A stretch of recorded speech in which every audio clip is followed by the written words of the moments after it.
ToonGrin.com.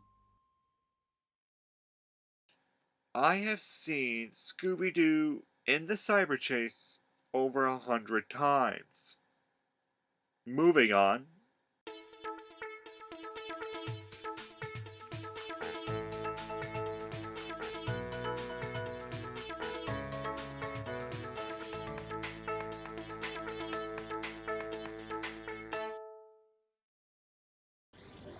Yes, I have seriously watched Cyber Chase over 100 times. And to go more into my past, the first Scooby Doo movies I've owned were Ghost Hollywood, Witch's Ghosts, and Cyber Chase. And Cyber Chase was always the movie I loved to rewatch and rewatch. But here's a shocker for all you trolls who say I have nostalgia goggles on. First, second, out of all the 4 movie anime movies, Cyber Chase is either third in quality. But not by a whole lot. But why do I think that? Well, let's talk story. An old high school friend of the game, Eric, invites them to playtest his latest video game that is starring Mystery Incorporated themselves. But they won't be playing any of it, because it seems a man-made computer virus, voiced by the one and only Gary Sturgis, has been zapped into the real world through a digital-to-material laser developed by Eric and his lab partner Bill. And I think their teacher, Professor Kaufman, played by Tom Kane, put it best. But whoever created this virus is in serious trouble. Our civilization is so dependent on technology that this virus is a threat to the entire world. Oh, but we're not here for just a gang running around a university chasing a human bug zapper. Nah, we know that during the investigation, the culprit zapped both Mystery Incorporated and the computer virus back into Eric's computer game. So now Scooby and the gang have to face various monsters and ghouls, and a rather sporadic arrangement of levels to solve who created the virus and destroy it once and for all.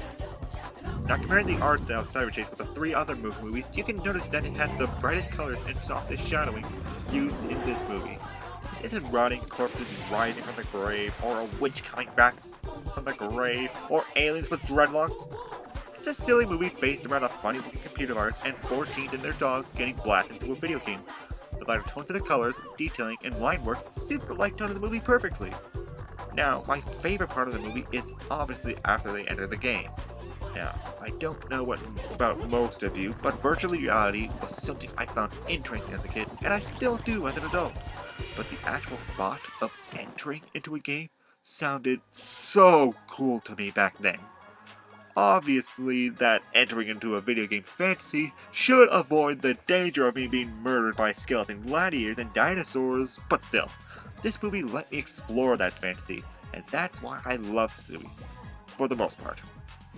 Each level in the game is distinct and does make me wish, God, I want to play this. Oh, right. There is a game out there. Maybe some other time? Ugh.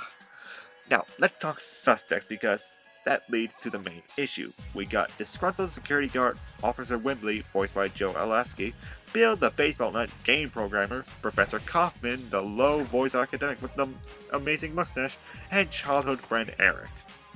So because we get so little time with the suspects in this mystery, the clues are going to be all tied into that suspect's own personality traits.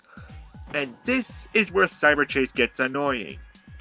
Even as a kid, I felt like the answer of the whodunit was beaten into my head. Because after the 3rd punch spat out by the virus, you get who created it, but it keeps going on and on and on and on and on. Wow, this is actually going back to what I didn't like about Ghoul School. If your character spits out puns so often, they lose any sort of personality, and in this case, mystery complexity. Maybe if they gave the virus a little more red herrings in its dialogue to at least make us second guess ourselves for a second, then it wouldn't have felt like the movie tied us down and beat us across the face with the answer. But let's round this off. The world and scenario of the movie are engaging as all hell, and that alone gets me to watch it, especially because of that moment after the midpoint turn. But the annoyances of the overly blunt story aspect can hold down the movie for some people and kids. Still a great film, but the bluntness makes the movie lose the edge that the other 3 movies had.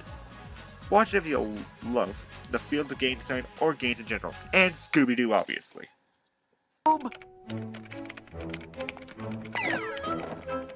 Now that's what I call hacking. Hacking and Scooby snacking. Scooby Dooby Doo.